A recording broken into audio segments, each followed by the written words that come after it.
श्री गणेशाय नमः। आप सबको कार्तिक मास की हार्दिक शुभकामना है। आज कार्तिक मास की कहानी सुनाएंगे, तो बोलिए नमो नारायण। पूरे कार्तिक मास में स्नान आदि और कथा सुनने से पापों से मुक्ति मिलती है और भगवान विष्णु की कृपा दृष्टि बनती है। एक नगर में एक ब्राह्मण और ब्राह्मणी रहते थे। वे रोजाना 60 कोस दूर गंगा यमुना स्नान करने जाते थे। इतनी दूर आने जाने से ब्राह्मणी थक जाती थी। तब ब्राह्मणी कहती है कि हमारे एक बेटा होता तो कितना अच्छा रहता। बेटे की बहू आती तो हमें घर वापस से जाने पर खाना बना हुआ मिलता और बहू घर का काम भी कर देती। ब्राह्मणी की बात सुनकर ब्राह्मण ने कहा कि तूने बात तो सही कही है, चल मैं तेरे लिए बहू ला ही देता हूँ। ब्राह्मण ने कहा कि एक पोतली में आटा डालकर कुछ मोहरे रख दे। ब्राह्मण के कहे अनुसार ब्राह्मणी ने पोतली बांध कर दे दी। पोतली लेकर ब्राह्मण चला गया। ब्राह्मण अभी कुछ दूर गया ही था कि उसे यमुना के किनारे बहुत ही सुंदर लड़कियां दिखाई दी। वे रेत में घर बनाकर खेल रही थी। उनमें से एक लड़की ने कहा कि मैं अपना घर नहीं बिगाड़ूंगी, मुझे तो रहने के लिए ये घर चाहिए। लड़की की बात सुनकर ब्राह्मण मन ही मन सोचने लगा कि बहू बनाने के लिए यही लड़की सही रहेगी। जब वह लड़की जाने लगी तो ब्राह्मण भी इसके पीछे पीछे उसके घर चल गया। वहाँ ब्राह्मण ने कहा कि बेटी, अभी कार्तिक मास चल रहा, इसलिए मैं किसी के घर खाना नहीं खाता। मैं आटा लेकर आया हूँ। तुम अपनी माँ से पूछो कि क्या वह मेरे लिए आटा सान कर 4 रोटी बना देंगी। यदि वह मेरा आटा सान कर रोटी बनाएंगी तो ही मैं रोटी खाऊंगा। लड़की ने जाकर अपनी माँ से सारी बात कह दी। माँ ने कहा ठीक है, जाकर बाबा से कह दे कि वह अपना आटा दे दे, मैं रोटी बना दूंगी। जब वह आटा छानने लगी तो आटे में से मोहर निकली। वह सोचने लगी कि जिसके आटे में इतनी मोहरें हैं, इसके घर में कितनी मोहरें होंगी। जब ब्राह्मण खाना खाने बैठा तो लड़की की माँ ने कहा, बाबा आप लड़के की सगाई करने जा रहे हो। तब ब्राह्मण ने कहा कि मेरा बेटा तो काशी में पढ़ने गया हुआ, लेकिन यदि तुम कहो तो खान कटोरे से विवाह करके तेरी बेटी को अपने साथ ले जाऊं। लड़की की माँ ने कहा ठीक है बाबा, और खांड कटोरे से शादी करके ब्राह्मण के साथ भेज दिया। ब्राह्मण ने आकर कहा, रामू की माँ दरवाज़ा खोल कर देख, मैं तेरे लिए बहू लेकर आया हूँ। ब्राह्मणी बोली, दुनिया ताने मारती थी, अब आप भी मारने लगे। हमारे तो 7 जन्म तक कोई बेटा बेटी नहीं है, तो बहू कहाँ से आएगी। ब्राह्मण ने कहा कि तू दरवाज़ा खोल कर देख। जब ब्राह्मणी ने दरवाज़ा खोला तो सामने बहू को खड़ी देखा। उसने बहू का स्वागत किया और आदर सत्कार से अंदर ले आई। अब ब्राह्मण और ब्राह्मणी स्नान करने जाते तो बहू घर का सारा काम करके और खाना बनाकर रखती। वह उनके कपड़े धोती और रात को पैर भी दबाती। इस तरह काफ़ी समय बीत गया। ब्राह्मणी ने अपनी बहू से कहा कि बहू, कभी भी चूल्हे की आग को मत बुझने देना और मटके का पानी खत्म मत होने देना। एक दिन चूल्हे की आग बुझ गई। तब बहू भागी भागी अपने पड़ोसन के पास गई और कहा कि मेरे चूल्हे की आग बुझ गई है, मुझे थोड़ी आग चाहिए।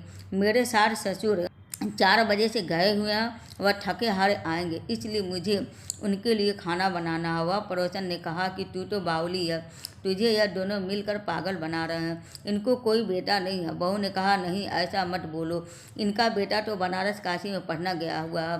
तब पड़ोसन ने कहा कि यह तुझे झूठ बोल कर लाए हैं, इनके कोई बेटा नहीं है। अब बहू पड़ोसन की बातों में आ गई और कहने लगी कि अब आप बताओ कि मैं क्या करूं। पड़ोसन ने कहा कि करना क्या है, अब तुम्हारे सास ससुर आए तो जली फूंकी रोटियां बना कर देना और बिना नमक की दाल बना कर देना। खीर की कढ़ाई दाल में और दाल की कढ़ाई खीर में डाल देना। वह पड़ोसन की सारी सीख लेकर घर पर आ गई। जब उसके सास ससुर घर आए तो उसने ना तो उनका आदर सत्कार किया और ना ही उनके कपड़े धोए। जब उसने सास ससुर को खाना दिया तो सास बोली, बहू आज यह रोटियां जली फूंकी क्यों है और दाल भी अलूनी है। तब बहू ने पलट कर जवाब दिया कि एक दिन ऐसा खाना खा लेंगे तो कुछ बिगड़ नहीं जाएगा तुम्हारा। सास ससुर को खरी खोटी सुनाकर वह फिर से पड़ोसन के पास गई और बोला कि अब आगे क्या करना। पड़ोसन ने कहा कि अब तुम 7 कोठों की चाबी मांग लो। अगले दिन जब भी स्नान करने के लिए जाने लगे तो बहू अड़ गई कि मुझे तो 7 कोठे की चाबी चाहिए। तब ससुर ने कहा कि इसे चाबी दे दो, आज नहीं तो कल इसे ही देना है। तब सास ने चाबी दे दी बहू को। सास ससुर के जाने के बाद जब बहू ने दरवाज़ा खोला तो देखा कि किसी में अन्न भरा है और किसी में धन भरा है और किसी कोठे में बर्तन पड़े हैं। जब उसने सबसे ऊपर का 7वां कोठा खोला तो देखा कि शिव जी, पार्वती माता, गणेश जी, लक्ष्मी माता जी, पीपल पटवारी, कार्तिक के ठाकुर, राई दामोदर और तुलसा जी का बिरवा, गंगा यमुना व 33 कोटि देवी देवता विराजमान हैं। वहीं पर एक लड़का चंदन की चौकी पर बैठा माला जप रहा है। यह सब देखकर उसने लड़के से पूछा कि तू कौन है। तब वो लड़का बोला कि मैं तेरा पति हूँ, अभी दरवाज़ा बंद कर दे, जब मेरे माता पिता आएंगे तब दरवाज़ा खोलना। यह सब देखकर बहुत खुश हुई बहू और 16 श्रृंगार कर सुंदर वस्त्र पहनकर अपने सास ससुर का इंतजार करने लगी। उसने अपने सास ससुर के लिए अच्छे अच्छे पकवान बनाए। जब उसके सास ससुर घर पर आए तो उसने उनका आदर सत्कार किया और प्रेम पूर्वक खाना खिलाया और पैर दबाने लगी। पैर दबाते दबाते बहू ने कहा कि माँ, आप इतनी दूर गंगा यमुना स्नान करने के लिए जाती हो तो आप थक जाती होगी, इसीलिए आप घर पर ही स्नान क्यों नहीं करती हो। यह सुन सास कहने लगी कि बेटी, गंगा यमुना घर पर तो नहीं है बहती ना।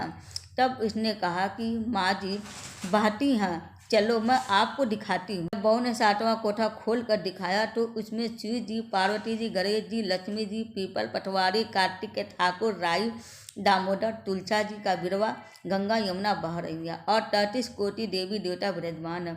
माँ ने देखा तो कहा कि बेटा तुम कौन हो। लड़का बोला, माँ, मैं तेरा बेटा हूँ। तब ब्राह्मणी ने पूछा कि तू कहाँ से आया है। लड़के ने जवाब दिया कि मुझे कार्तिक देवता ने भेजा। बुढ़िया ने कहा कि बेटा, यह दुनिया कैसे मानेगी कि तू मेरा बेटा है।